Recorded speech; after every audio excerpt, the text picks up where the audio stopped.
chair recognizes the honourable member for Fox Hill. Thank you, Madam Speaker. The first thing I want to do is to recognize yesterday was World AIDS Day. I wasn't here to be able to make the official statement from the Foreign Ministry. But I noticed when I was watching the television last evening that most people had worn the red ribbons, so I was grateful for that. And I say that because in the midst of this present pandemic, most people forget what happened in the 1980s.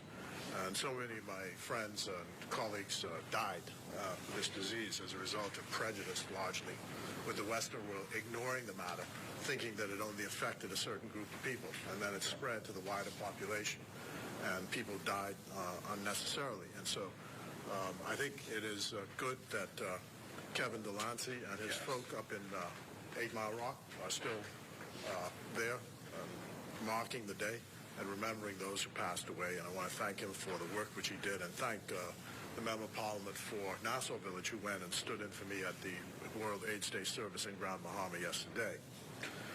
Secondly, Madam Speaker, I want to extend congratulations. The Member of Parliament for Bay and Grantstown already extended congratulations to the people of Barbados, and the Prime Minister was there, on the transition of their country from a parliamentary system, monarchy, to a republic. And it was quite an interesting thing to watch. Bahamian people seem to have been enlivened by it. Everybody seemed to be watching, Mia Motley, their prime minister, is the flavor of the month. And as a result of that, I hope that the Bahamian people would be pleased to know that the Prime Minister extended a formal invitation on behalf of the Cabinet for her to pay a state visit here in the springtime of next year. It's important, Madam Speaker, to do these. We tried in the past, we did, to make sure that we did at least one state visit during our term. The first one was Thabo Mbeki from South Africa. The second one was General Granger, who is the president of Guyana. And so this will be the third. And it's because, not because we think that, it's all fun and games. It's part of statecraft. What that did for Barbados was it helped to solidify Barbados as a country and gave people a sense of self, a sense of pride in their country. Similarly, we saw it when we opened the session of Parliament here. The ceremony, the statecraft which is associated with it, gives people, they all give people a sense that this is a Commonwealth of the Bahamas and that we belong to it. And it's one of the reasons why we want to change the system so that we have sessions every year of the Parliament, to have that kind of grounding every year. People get a sense that this is their country, what the country means. The police and the military get a chance when the state visit takes place to practice their craft, to do the drills which they would not normally do, and get a sense of how the Bahamas fits into the larger part of the world. So we hope that is a visit which is welcomed. As for the official policy on the Republic, you know that the commission which studied the Constitution the last time merely passed over it, saying that this was a matter which they were sure that at some point in the future the Bahamian people were going to have to think about. And people have asked, what is a republic? It is simply power comes from the people up. In a monarchy, power devolves from the monarchy down. So it is psychological, it is cultural, but it is important because what it does is the head of state becomes a Bahamian. And the Bahamian is elected or appointed as a head of state. And that says we have severed all of the colonial ties and that we are self-reliant. We know who we are, and we are a Bahamian nation fully. And I'm hoping one day, I was really heartened when the member of Grantstown sent me a note after the voice note a couple of days ago saying, I'll take up the battle, because I said I thought it was all lost. I didn't know the younger generation had any interest in this at all. But, I've been fighting this issue for 40 years and hope that that's where we get one day. So I want to start out with that. Secondly, thirdly, Madam Speaker, I was a bit amused, and I understand now, with congratulations to my honorable opponent from Marco City on becoming the leader of the opposition. I told them as we started, it's a long way from Mason's Addition and the park when we were all out there together. So I hope you do well in the job, and I hope you remain Leader of the Opposition for many, many years. And I will help you. I will do my best.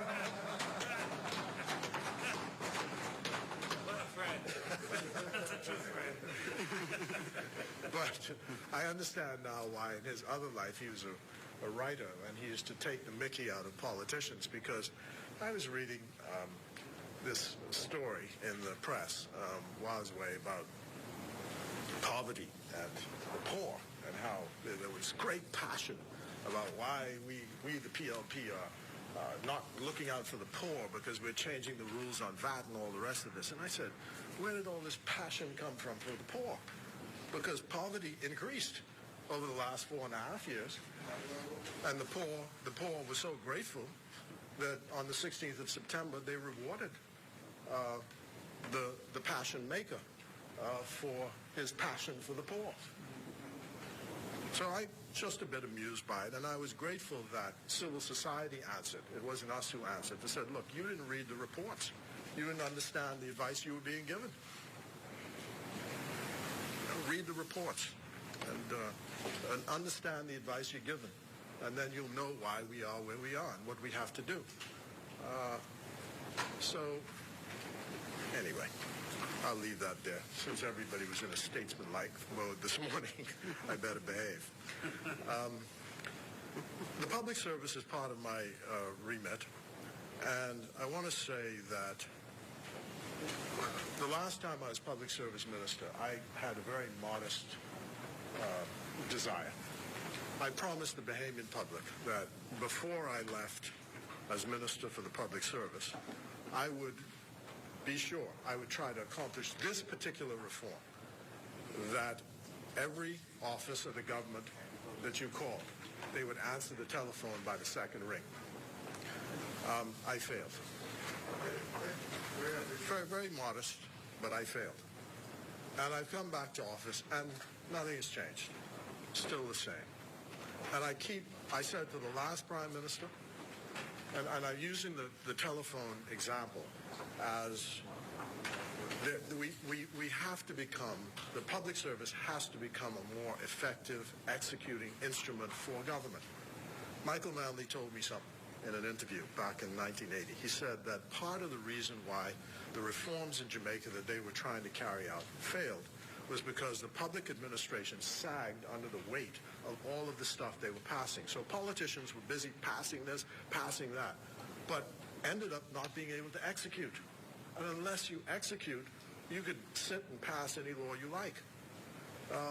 The former Attorney General and I crossed the floor. I said to him, you're all passing a law. Just heard the Honorable Minister say how the Water and Sewage Corporation and BPL are going to cooperate moving together. And I remember Loftus Roker, when he was the Minister of Works, sitting me down in his office 7 o'clock and I was saying the same thing. You know, he was the Minister of Works and he had Water and Sewage Corporation, BTC, and BPL working together. And they said, no, we're going to, with the Ministry of Works, and we're going to make sure that when the roads are dug up, it's all done. We let everybody know in advance so we don't have to dig up the road again. And what are we doing now? Same thing. You all passed a law saying that if you dig up the road without permission, you get a fine of $10,000. I said, well, that ain't going to stop them from digging up the road. And the words weren't out of my mouth a month before the road was dug up again, that they just paved. So I'm not sure what we do, but our job now that we're at the helm is to try and fix the public administration. That's the main job. How do we get this done? So that people can stop complaining about, I retire at the age of 65. You send me a letter a year before I retire. Tell me, carry my behind because you're going. And then when I apply for my pension, I can't get it a year later. 1 year later, you can't get your pension. Why is that? National insurance takes you 9 months to process an application for a pension. I mean, something has got to be wrong with all of this. And so our job is to try and fix all of these things. I was happy to talk to one of the members of one of the service commissions, talk about reform of these service commissions. The files piled up high. You can't seem to get people's promotions, transfers. none of this stuff seems to be processed on time. And there are always errors of one kind or another. How do we fix this? So that's our job going forward. Now, I got a call yesterday as a result of a comment that I made about the performance of BTC while we were in Barbados. So I landed in Barbados, and as soon as I landed in Barbados, the phone stops working. It says that the SIM card does not connect or does not allow me to connect with the telephone company in Barbados, which I know is foolishness because I've been there before and the phone connected before. Same thing happened to one of the Prime Minister's aides. So, of course, the recourse is to press a button. BTC is supposed to connect, and they come on. Lovely lady comes on and says, "You reached BTC, blah, blah, blah, blah. Press this, press that, and we'll fix it." 6 times, got no one on the line. 6 times. So, of course, I was fit to be tied because these days with these phones, if they're not working, you're dead in the water. You know, dead in the water. So, anyway, I fired off this note. These notes are actually meant for PLPs, but, you know, they end up where they are. And so I get this call from the CEO of the company, and I'm grateful that he took the particular interest to call. My point is, though, it's not the particular problem that I'm interested in. It's the general problem which we face. And I spoke about this before in connection with the banks and the services which they offer to people, only to have one of the regulators of the bank tell me to go fly a kite. Don't come complaining to me because the services are bad. It's your own fault. That's the problem. I brought that to the attention of the central bank governor. This is not what a regulator is supposed to be saying, because there are problems with services being offered by the banks. And it's contracting, and it's getting worse. There is no one seems to be paying attention to consumer complaints. It just gets worse, worse, worse as the days go by. The same thing with the so-called digital platforms. The central bank governor, I want to congratulate him because Bloomberg just praised him as one of the 50 kind of change agents around the world in banking by the invention of the sand dollar. This was just published yesterday, so congratulations to Governor Roll. But the point I was making to him is that we cannot do the things we want to do in terms of commerce, in terms of government, unless we fix the digital platform. So you could promise all the things you want, unless the digital platform is fixed. And it is clear that both telephone companies have no interest in investing in the digital platform. So that is why in our last platform, we made this commitment of an investment in fiber optics across the country, because it seems that the government is going to have to take on that role again. And I saw where they said that the country is not ready for 5G. The surgeons will tell you, Madam Speaker, that 5G is necessary if you're going to have real telemedicine. In other words, if people are going to be able to operate, the lag time for 4G is simply too long. 5G is what you need because the lag time is sufficient. You can actually operate overseas. And this may become necessary in the age of pandemic and all the travel restrictions and all the rest of it. But there needs to be an investment in this digital platform. But at the same time, while we're trying to get there, I'm saying to both these phone companies, you know, stop selling cell phones, marketing cell phones, while the services are getting worse. You know, calls dropping. Yesterday, I'm speaking to someone on the WhatsApp. The call dropped 7 times. 7 times. The phone call, dropped 7 times. The voice over IP, 7 times. This should not be. And we're advertising our country as a modern first world country and all these services which we're going to offer. It's just not going to happen unless we do that. So I urge them to take a second look at where they're going with this. And I hope that IRCA, as it's really newly constituted, will look at this and urge them to be more consumer-oriented in what they do. Both the banks, talking to the banks, and to those who are engaged in the telecommunications and data business in this country. There's a lot of interest in the appointment of diplomats, so that process, as you know, is one which is reserved largely to the Prime Minister. Article 112 of the Constitution gives the Prime Minister the authority to say who serves overseas. And the process is undergoing. Unfortunately, there are lots of names now floating around with this and that and all the rest of it, but none of it has been officially announced because in the way these things go, countries have to agree to who serves. And we don't want to get into a situation where we got in before where you announce something, then the country says, sorry, the person is not acceptable. So it'll take a while as it goes through, but confidentiality is important. But be assured that the work is being done. And be assured also that we intend to carry out our role to expand the services which we offer overseas as Bahamians are more diverse across the world. And this may include High Commission in Jamaica and Trinidad, consulates in Los Angeles, Toronto, Halifax, Chicago, and Houston. And the Foreign Service will also be recruiting new people. Some have already been taken on, and they'll be training. Now, what I want to say to folk is that the Foreign Service is not an elite corps. I know people think it's sort of this highfalutin thing, but my view about the Foreign Service is that it must include people from every cohort and every socioeconomic group. So the high school graduate to the university graduate to the PhD and in between have to all have, because I got this from Grafton Eiffel. He was assistant commissioner of police once, and he told me that the police force every year has to get some from every cohort, because the good guys in the cohort understand the criminals in the cohort. And so if the police force want to be relevant, they have to make sure that they get some from every year.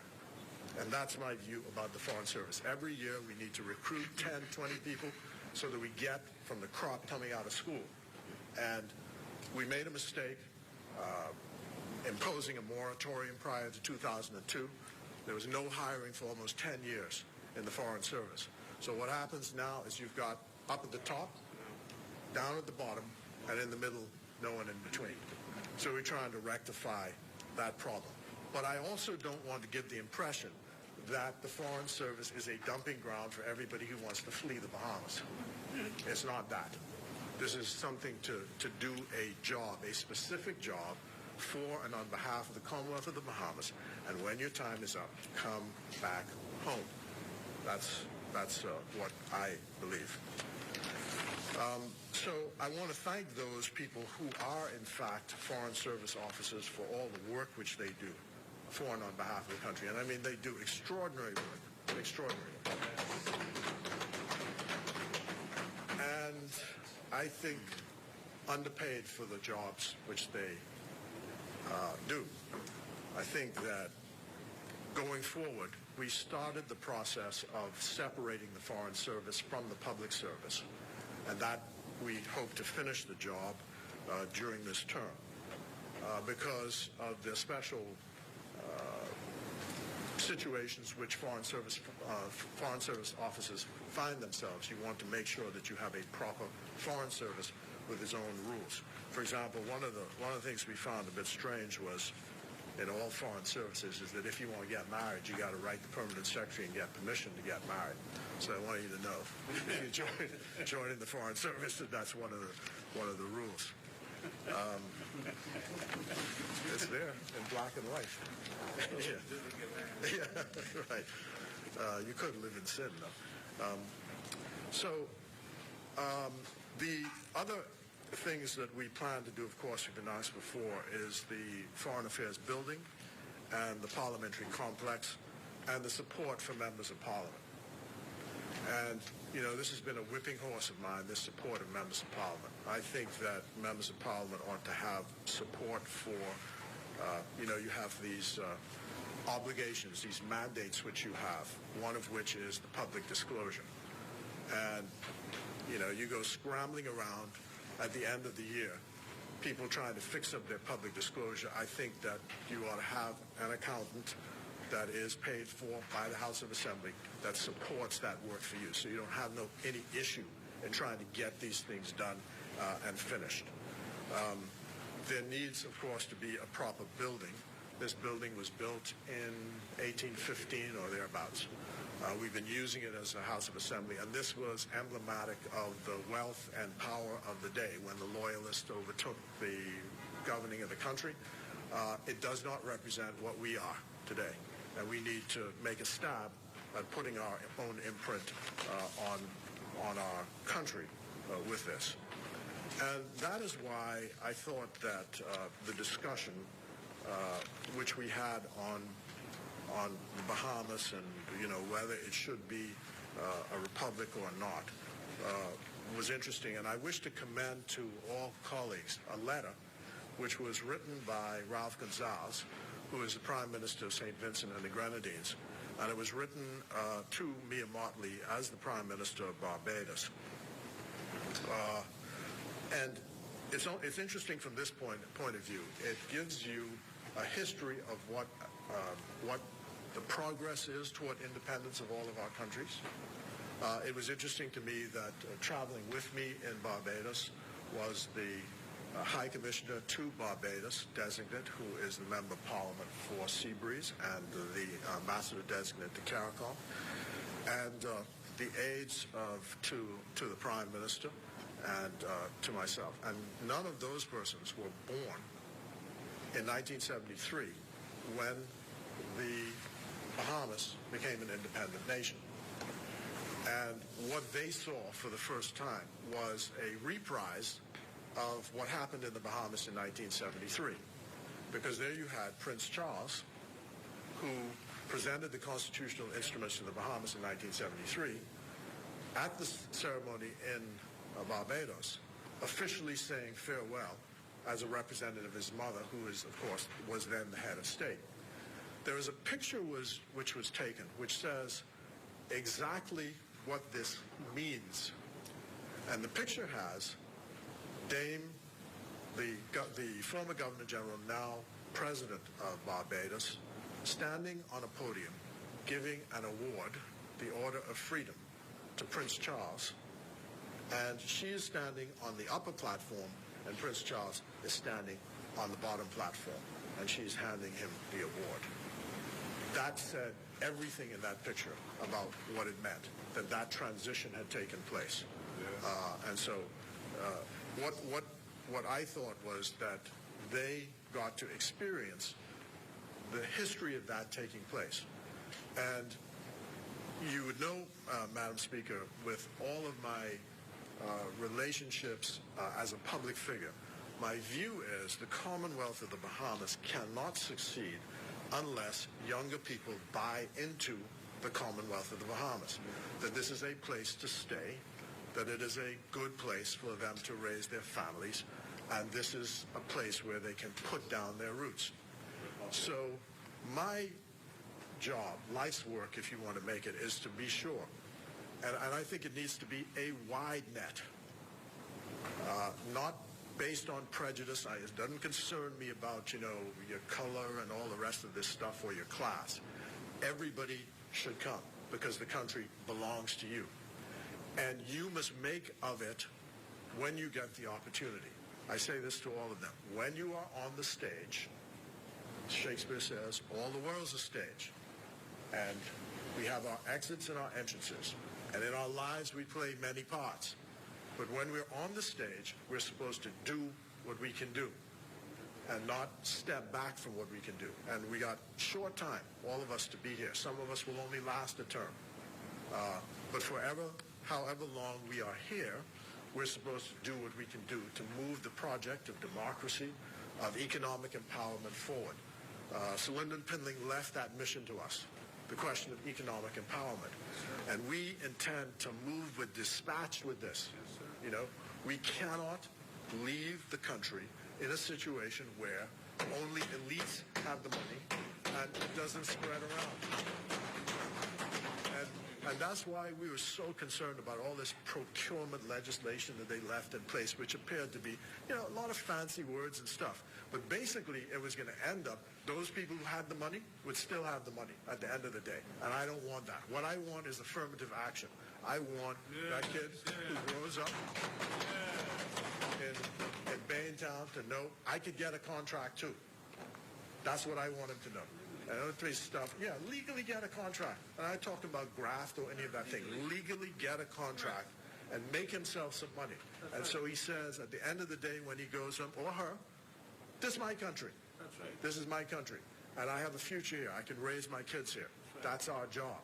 And that's what this supplementary bill, all of this government, that's what we're going to be doing. We're not looking left or right. Blind is on to this. But I also want to say to those who get the opportunity that it's a rare opportunity and treat it as such. Do good, keep on the straight and narrow, and also do not be boastful. Now, I'm saying this advisedly now because younger people, and I guess older people too, I shouldn't put it on them, you get an opportunity. The first thing you do is you go running out and say, boy, guess what I get, and I'm going to do this, and I'm going to do this, and who moved this and moved the next thing. You got to avoid that stuff, Charity, what they say, vaunteth not itself in the old language, right? Is not boastful, So you keep your counsel. If you keep your counsel, that is the safest. That means mind your own business, keep your mouth shut. That's what it means. And do what you have to do. Do not go around making enemies with people unnecessarily. It just isn't helpful. So that's basically the message which I would like to leave generally. The IDB did a report, which when I was Public Service Minister, which I shared with the Prime Minister yesterday. And they said that one of the issues with regard to public sector reform, they listed 7 things, but the one that struck me is too many things get kicked up to the cabinet that don't need to do so. And the result is that the cabinet is engaged in minutiae, whether somebody's going to fly down to Andros on 5 and get a $500 ticket or not. I mean, come on. You have a $2 billion corporation, and you've got 20 people sitting around deciding whether they can spend $5 for someone to go buy a sandwich or something. This is ridiculous. Tony Blair, when he's the Prime Minister, did an interview once, and he said, I can't figure out. He says, my cabinet meetings are 45 minutes. He says, I can't figure out what I'd be talking to my ministers about after 45 minutes. Well, we may not be able to go there. But the fact is that all these processes can be more efficiently done. And we now have this fancy thing called e-cabinet. I mean, Lord have mercy. I mean, all I can say about that is it's fancy. Does it actually change the way things move? I left government 4.5 years ago, and the government moves the same way. Nothing has changed. And that's why I've been here since 2002, been in the Parliament since 92. And I just keep seeing the same. So the younger ones, again, you all got to push us to get this changed, because the next group should not have to meet, should not have to meet this. Should not have to meet this. And I'm counting on you all, right? Do not be quiet. Do not be quiet. Do not sit on your mouth. I know we have a parliamentary caucus, and, there are rules about how all of that applies. But we must be vigorous, because we want to win the next election and the election after that. Now, Trying to help Marco. my friend, I'm trying to help you maintain your job for as long as you will have it. But that's my word to you. I'm grateful for the time. I really appreciate this opportunity, a rare opportunity to serve in this Parliament.